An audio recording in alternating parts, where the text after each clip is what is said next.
The developers of MX Linux have released version 23 of the popular distro. It is worth noting that this is a new major version of MX Linux which has been given a modernized Debian 12 Bookworm base. In this test we'll take a look at MX Linux 23. My name is Michael and I've been a Linux user since 2003. And now let's get it started.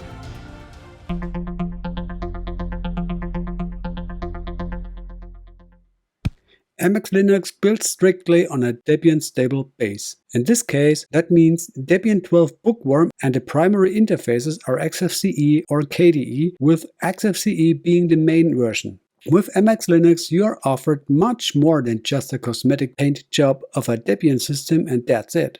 MX Linux provides numerous little helpers on the desktop with the MX tools, and together with a very detailed and free documentation and a vital community, a quite remarkable Linux distribution has been created here. The codename for MX Linux 23 is Libretto. The underlying version 23 was released at the end of July 2023. What's new? Linux kernel 6.1 LTS, alternatively Linux kernel 6.4 AHS, Debian 12.1 Bookworm base, XFCE 4.18, KDE Plasma 5.27, Fluxbox 1.3.7 and updated MX apps. Let's check the technical key points. The minimum requirements for MX Linux 23 are as follows: 10 GB of disk space, better 20 or more, 1 GB RAM, better 2 or more, 32 or 64-bit CPU architecture, a DVD drive or USB port for installation media, updated MX apps. The distribution model is Debian static with point versions. There is support for 32-bit and 64-bit architecture. You can work with apt as package manager. The native package format is the classic Debian package. Now let's check important hacks and commands. Refresh package sources with apt sudo apt update. Update packages sudo apt upgrade. Remove unnecessary packages after upgrade sudo apt auto remove. Refresh flatpak packages flatpak update. A fully automated chain looks like this: sudo apt update & sudo apt upgrade -y & sudo apt auto remove -y & flatpak update -y. This chain of commands could be scheduled as a script via cron job and execute regularly. However, this is not absolutely necessary. With MX Linux you have a package updater. This is here. If you make a right click and then check for updates, it's checking. And if something is available, it will shown here. Otherwise, it's reporting there's no update. I'll press enter. There are 2 updates. So I skipped the 2 updates because I don't want to waste your time. If you want to install packages, there is the MX package installer. Alternatively, you can also use Synaptic. Depending on your preferences, you can choose one or the other. Let's come to the target group. MX Linux continues on focus on a Linux desktop. It is aimed at new Linux users as well as more experienced users. But even users who do not buy new hardware every 2 to 3 years can still use old 32-bit capable computers with MX Linux thanks to the Debian Foundation. While we're at it, those who like Debian stable but don't quite find what they are looking for there at Debian might find a place to start at MX Linux. Of course, the target audience may evolve, but the groups just mentioned are typically the ones likely to find a safe point in MX Linux. Let's come to the performance data. MX Linux 23 XFCE system reserved 8.3 GB of disk space. The system allocated itself just around 920 MB of RAM. The number of pre-installed packages after first start was 2062 Debian packages. At the time of creating this video, XFCE 4.18 was available. In the house of MX Linux, XFCE is set as the main desktop. This means that a very long-serving desktop solution is offered. XFCE has been around for a very long time and in all likelihood will be around for a long time to come. The desktop is simple and MX Linux adapts all editions in their imagination. For example, there is always a central bar on the left. This has a start menu at the bottom, it's here, and system indicators are placed above it. We talked about the MX Updater.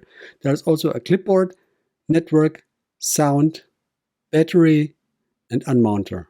In the upper area, there are pre-configured quick starters. These can be changed to your heart's content.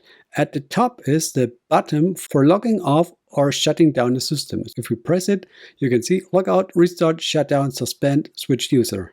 The bar can also be moved downwards.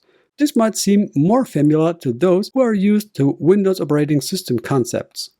The XFCE Start menu has a well-served concept and can be fine-tuned and adjusted.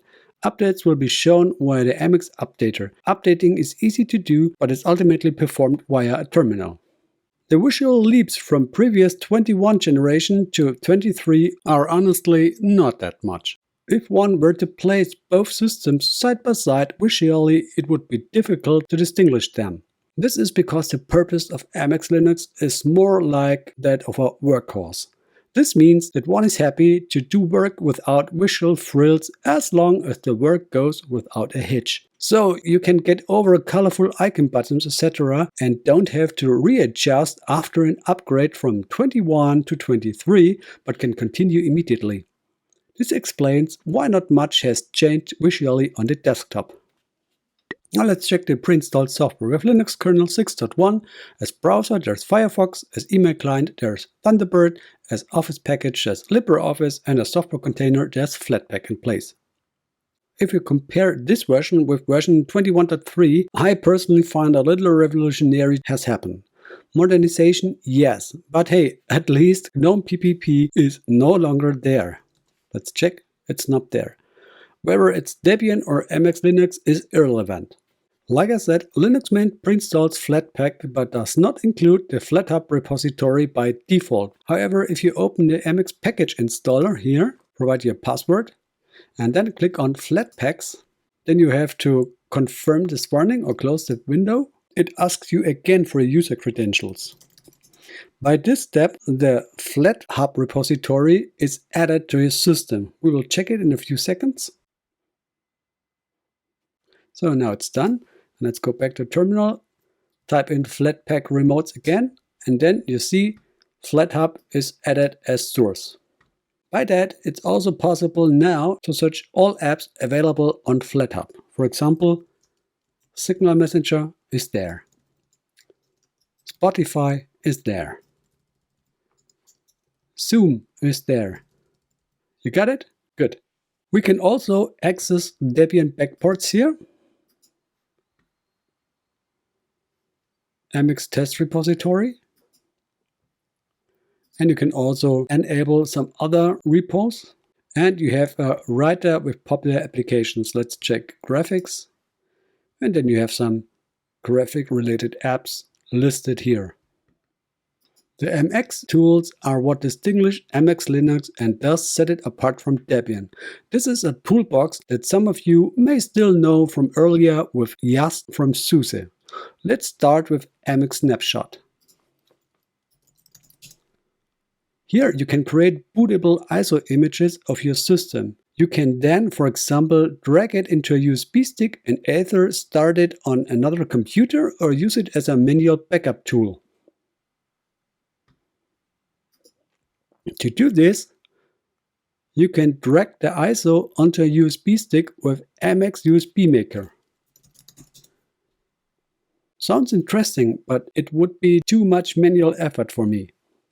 I would prefer Timeshift with Btrfs, but more on this in a moment. In the area of maintenance, there are various maintenance tools. These range from Job Planner to a User Manager to Boot Repair.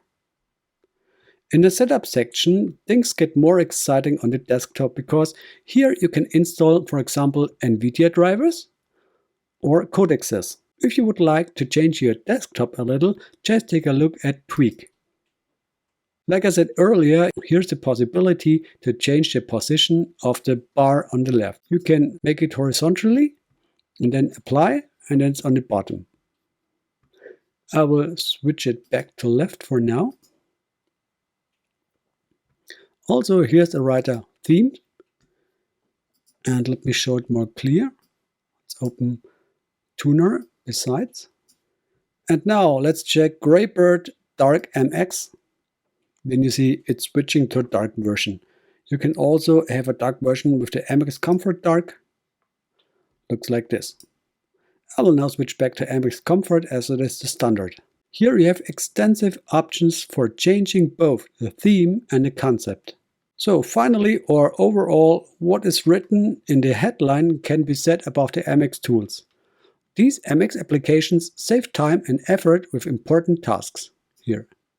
In MX Linux 23, the MX tools have been given various minor corrections and bug fixes. One new feature is that iDevice Mounter is no longer on board.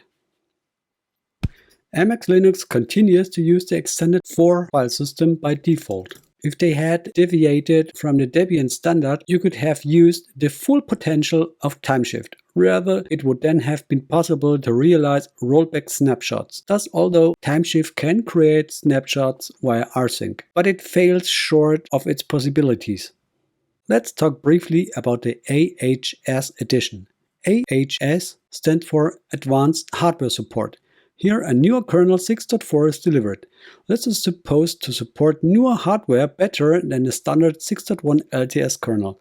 So you have a brand new computer, you should consider the AHS edition. If your PC is already 2 or 3 or even more years old, you can also use the normal edition.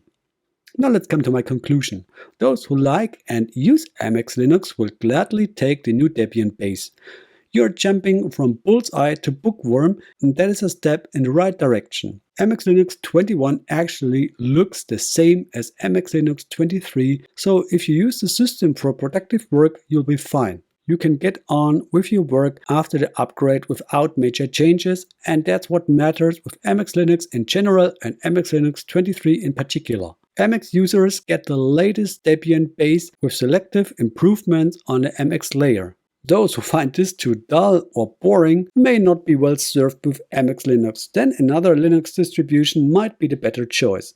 If you want absolute focus on the Linux desktop with productivity, then at least have a look at MX Linux. What is your opinion about? I would be happy to hear from MX Linux users among you. But even if you use another distribution, I'm curious to hear your impressions. Now before I go, I would like to thank all supporters. Please feel free to leave your opinion in the comments. If you like this video, please subscribe to my channel for free. With your thumbs up you can show how much you like it, and the bell will inform you immediately when I publish new videos. It's worth it. Thank you for the kind attention, ladies and gentlemen. See you in the next video. Peace.